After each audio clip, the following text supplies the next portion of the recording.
Subukan nyo din guys, ganito yung gawin nyo sa bangos para hindi naman prito araw-araw. So minarinate natin yung bangos gabi pa lamang ng toyo, kalamansi na may bawang at syempre konting paninla. Yan lang po, okay na yun. At ilagay mo lang sa ref para makapasok yung lasa sa ating isda. So ito guys ay perfect baon ideas. So para naman hindi ito yung tuyo no ang kinakain ng ating loved ones sa kanyang baon. So ito yung naisip ko guys na gawin sa ating bangos. Ang tawag pala dito para sa akin, hindi po ako expert na tagaluto guys. Isa lang mang akong asawa at ina na nagsisikap na bigyan ng masarap na pagkain yung ating loved ones. So, para sa akin, ito ay tatawagin kong bangos steak. Hindi ko lang po alam kung katulad ko din ang inyong paraan ng pagluluto.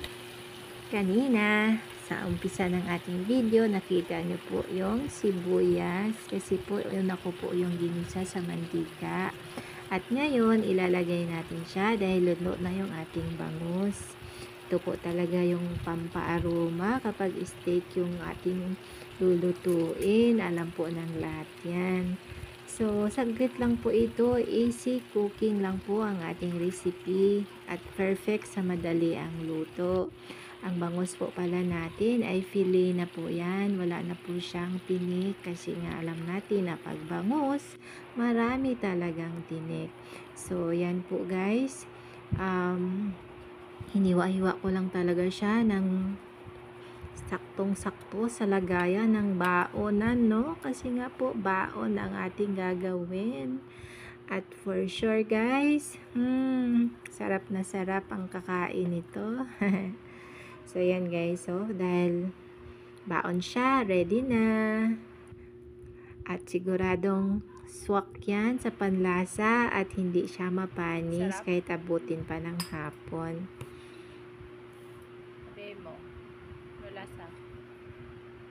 Perfect.